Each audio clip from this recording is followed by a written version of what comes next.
Morning students, welcome to the online class. So last క్లాస్లో మనం acquired ఇమ్యూనిటీలో so active చెప్పుకున్నాం. సో యాక్టివ్లో న్యాచురల్, ఆర్టిఫిషియల్ చెప్పుకున్నాం. And today class is passive immunity. So passive immunity అంటే అర్థం ఏంటంటే, so the immune non immune individual receiving the antibodies or lymphocytes from individual person. ఒక ఇండివిజువల్ పర్సన్, ఇమ్యూన్ అయిన individual person నుంచి antibodies ని or lymphocytes ని కనుక non immune individual కనుక తీసుకుంటే దాన్ని ప్యాసివ్ ఇమ్యూనిటీ అంటారు. నథింగ్ బట్ ఇక్కడ డోనర్ రిసిపియంట్ సంబంధం అనుకోండి. Donor recipient. సో ఇక్కడ డోనర్ అనే వాళ్ళు ఎలా ఉన్నారు? నాన్ ఇమ్యూన్ ఇండివిజువల్, ఇమ్యూనిటీ అనేది తక్కువగా ఉంది. సో అండ్ రిసిపియంట్ కి ఇచ్చే ఆయనకి ఏంటి అంటే సో ఇమ్యూనిటీ అనేది ఉంది. సో ఆ రిసిపియంట్ నుంచి ఈ డోనర్ ఏం తీసుకుంటున్నాడు? యాంటీబాడీస్ ని, లింఫోసైట్స్ ని తీసుకుంటున్నారు. దాన్ని ప్యాసివ్ ఇమ్యూనిటీ అని అంటారు. సో ప్యాసివ్ ఇమ్యూనిటీ మళ్ళీ 2 టైప్స్ కదమ్మా, natural, artificial. Natural, artificial. In this one so natural immunity. So natural immunity అంటే ఏంటి? సో న్యాచురల్ ఇమ్యూనిటీ అంటే immunity is transferred from mother to child is known as natural passive immunity. Immunity is transferred from mother to child passively is known as natural passive immunity అంటారు.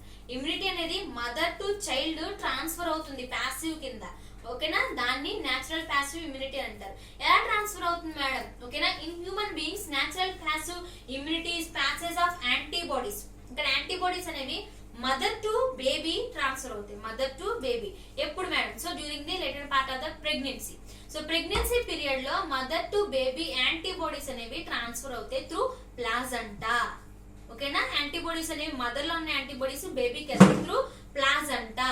దాన్ని passive natural immunity అని అంటారు. ఇక్కడ transfer అయ్యే antibodies అనేవి ఏంటి అని అంటే IgG antibodies. IgG antibodies. IgG అంటే ఇమ్యూనోగ్లోబులిన్ అని అర్థం. Immunoglobulins are nothing but antibodies. Immunoglobulins మనం ఇక్కడ ఏం చెప్పాలి? యాంటీబాడీస్ అని చెప్పాలి. There are 5 types of immunoglobulins. IgG, IgA, IgM, IgE and IgD. IgD. G అంటే గామా, ఏ అంటే ఆల్ఫా, ఎం అంటే మ్యూ, ఈ అంటే ఎప్సిలాన్, డి అంటే డెల్టా.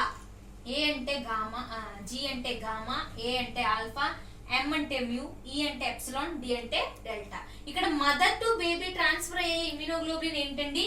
ఐజీజీ అనే ఇమ్యూనోగ్లోబులిన్. అలాగే ఇక్కడ నెక్స్ట్ ఇంపార్టెంట్ అనే యాంటీబాడీ ఏంటి అంటే సో ఫస్ట్ మదర్ మిల్క్ ని, ఓకేనా, బేబీ పుట్టగలనే సో మదర్ ఇచ్చే ఫస్ట్ మిల్క్ ని ఏమని అంటారంటే కొలెస్ట్రామ్ అని అంటారు. First mother milk is called as colostrum. ఆ కొలెస్ట్రామ్ లో ఏ యాంటీబాడీస్ అనేవి ప్రెసెంట్ అయి ఉంటాయంటే ఐజీఏ యాంటీబాడీస్ ప్రెసెంట్ అయి ఉంటాయి. ఏముంటాయమ్మా? ఐజీఏ యాంటీబాడీస్ ప్రెసెంట్ అయి ఉంటాయి. సో ఇక్కడ మదర్ టు బేబీ ట్రాన్స్ఫర్ అవుతున్నాయి కాబట్టి దీన్ని న్యాచురల్ పాసివ్ ఇమ్యూనిటీ అంటారు.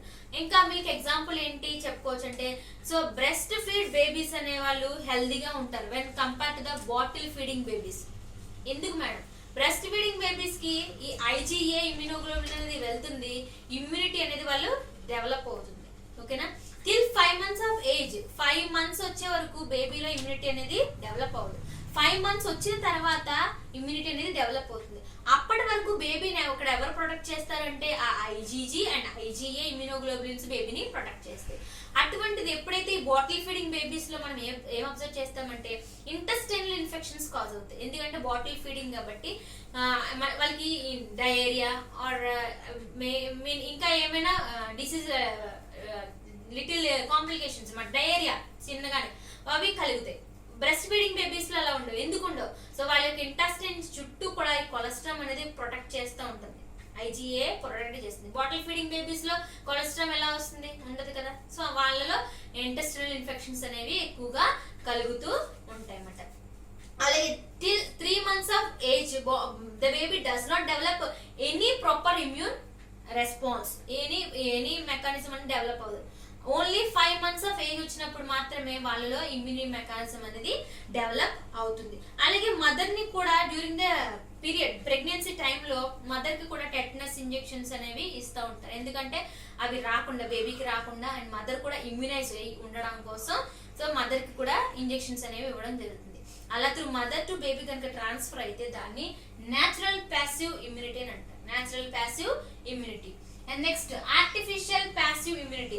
ఆర్టిఫిషియల్ ప్యాసివ్ ఇమ్యూనిటీ అని అంటే so the immunity is transferred from the individual immunized donor నుంచి అండ్ నాన్ ఇమ్యునైజ్డ్ రిసిపియంట్ కి వెళ్తాయి. Immunized donor to a non immunized recipient by transferring of antibodies. ఒక donor ఇక్కడ recipient కి antibodies or lymphocytes కనుక ఇస్తే దాన్ని ఆర్టిఫిషియల్ ప్యాసివ్ ఇమ్యూనిటీ అని అంటారు. ఇక్కడ 3 అండి. Hyper immune serum, convalescent serum, pooled sera from individual, different healthy individual. 3 methods ఉంటాయి. హైపర్ ఇమ్యూన్ సీరం ఒకటి, కన్వలసెంట్ సీరం ఒకటి, pooled sera from different healthy individual. Hyper immune serum అని అంటే it's an oldest and common method అని అంటారు. Oldest and common method. ఇక్కడ మీకు example ఏంటి అంటే ATS, anti tetanus toxin serum అంట, యాంటీ టెటనస్ సీరం. సో ఈ యాంటీ టెటనస్ సీరం అనేది ఎక్కడి నుంచి ఎక్స్ట్రాక్షన్ జరిగిందంటే హార్స్ నుంచి దీన్ని తయారు చేసేవారు ఆ వ్యాక్సిన్. సో అది టెటనస్ రాకుండా ఉండడం కోసం ఆ వ్యాక్సిన్ ఇస్తారు. సో ఎప్పుడైతే ఇది హార్స్ నుంచి ఎక్స్ట్రాక్షన్ జరుగుతుంది, కలెక్ట్ చేస్తున్నారో, దాని సీరం నుంచి కలెక్ట్ చేస్తున్నారో, హ్యూమన్ బీయింగ్స్ లో హైపర్ సెన్సిటివిటీ రియాక్షన్స్ అనేవి కలగడం అబ్జర్వ్ చేస్తారన్నమాట. హైపర్ సెన్సిటివిటీ రియాక్షన్స్ కలుగుతున్నాయి కాబట్టి హార్స్ నుంచి ట్రాన్స్ఫర్ చేయకుండా సో హ్యూమన్ సీరం నే హైపర్ ఇమ్యూన్ అయిన ఒక పర్సన్ నుంచి వాళ్ళ యొక్క సీరం ని తీసుకొచ్చి సో ATS కి బదులు నెక్స్ట్ దీన్ని ATS యాంటీ టెటనస్ సీరమ్స్ బదులు హ్యూమన్ టెటనస్ సీరం ని డెవలప్ చేశారన్నమాట. ఓకేనండి, దాన్ని హైపర్ ఇమ్యూన్ సీరం అంటారు. అండ్ కన్వలసెంట్ సీరం అంటే serum collected from the person recovering from the particular infection. ఒక పర్టికులర్ ఇన్ఫెక్షన్ వచ్చింది, ఆ పర్టికులర్ ఇన్ఫెక్షన్ నుంచి అతను కోలుకున్నాడు, సో అతనిలో యాంటీబాడీస్ డెవలప్ అవుతాయి. సో వాటిని అక్కడ ఉన్న సీరం ని కలెక్ట్ చేస్తారు. ఇప్పుడు చూడండి, కరోనా పేషెంట్లకి సీరం ని అడుగుతున్నారు, ఓకేనండి, ఆ ప్లాస్మాని అడుగుతున్నారు. ఎందుకు? ఆల్రెడీ ఇన్ఫెక్షన్ వచ్చింది కాబట్టి ఇమ్యూనిటీ అనేది డెవలప్ అయింది, యాంటీబాడీస్ అనేవి ఆల్రెడీ వాళ్ళలో ప్రొడక్షన్ జరుగుతుంది కాబట్టి సో దాన్ని ఆ సీరం ని కలెక్ట్ చేసుకుని ఈ అన్హెల్దీ పర్సన్స్ కి ఇస్తే రికవరీ అనేది జరుగుతుంది కాబట్టి సీరం ని కలెక్ట్ చేస్తారు. అలా కలెక్ట్ చేసి దాన్ని కన్వలసెంట్ సీరం అని పిలుస్తారు. Serum is collected from the person receiving from the particular infections containing high amount of antibodies. So ఆ హై అమౌంట్ ఆఫ్ యాంటీబాడీస్ ఉన్నాయి కాబట్టి పర్టికులర్ యాంటీజెన్ అనేది రాగానే అటాక్ అవుతుంది. సో మనం ఇందాక ఆల్రెడీ ఈ ఇమ్యూనిటీ చెప్పుకుంటున్నప్పుడు స్టార్టింగ్ లో నేను యాక్టివ్ ఇమ్యూనిటీలో ప్యాసివ్, న్యాచురల్, ఆర్టిఫిషియల్ చెప్పాను కదమ్మా. న్యాచురల్ ఇమ్యూనిటీలో ఇక్కడ మనకి మెయిన్ ఇమ్యూనాలజీలో మెయిన్ ఇంపార్టెంట్ ఏంటంటే when the antigen enter into the body so immunity అనేది డెవలప్ అవుతుంది for the first time, and the same antigen enter into the body for the second time అనేది అదే antigen రావగానే అది మనలో already first immunity అనేది gain అయిపోతుంది కాబట్టి second time attack అవ్వగానే ఇమ్యూన్ రెస్పాన్స్ అనేది కూడా క్విక్ గా రెస్పాండ్ అవుతుంది. దాన్నే సెకండరీ మెమరీ అని అంటారు ఆర్ ఇమ్యూనలాజికల్ మెమరీ అని అంటారు. ఏమంటారు? Secondary memory or immunological memory అంటారు. When the antigen enter into the body for the second time రాగానే క్విక్ గా ఆల్రెడీ మన బాడీలో ఉన్నాయి కాబట్టి క్విక్ గా రెస్పాండ్ అయిపోతుంది. దాన్ని immunological memory or secondary memory అని అంటారు. చాలా గుర్తుపెట్టుకోవాలండి, ఓకేనా? అది న్యాచురల్ యాక్టివ్ ఇమ్యూనిటీ దగ్గర మీకు వస్తుంది అనమాట. నెక్స్ట్ సో కన్వలసెంట్ సీరం అయింది. Next pooled sera from different healthy individuals అంటే healthy adults contain against the infection microorganisms. So వాళ్ళ దగ్గర నుంచి ఇక్కడ సీరాని కలెక్ట్ చేస్తారు, pooled sera. So healthy persons నుంచి సీరా కలెక్ట్ చేసి అన్హెల్దీ పర్సన్స్ కి ఇస్తారు అనమాట. దాన్ని pooled sera from different healthy individual అని చెప్తారు. దీన్ని ఆర్టిఫిషియల్ అక్వైర్డ్ ఇమ్యూనిటీ అని అంటారు.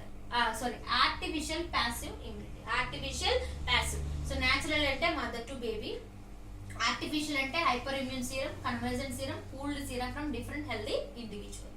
ఓకేనా? This is complete class about the immunity. మొత్తం complete class.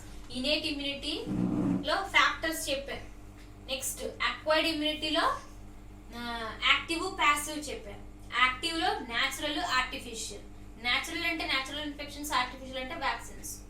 And next passive లో న్యాచురల్, ఆర్టిఫిషియల్. న్యాచురల్ అనగానే mother to baby, and passive artificial అనగానే hyper immune serum, convalescent serum, pooled serum from different healthy individuals కి వస్తుంది. ఓకేనండి. So దీనికి మీకు notes నేను గ్రూప్ లో పెట్టడం జరుగుతుందమ్మా. సో నోట్స్ రాసుకోండి అండ్ వీడియోస్ ని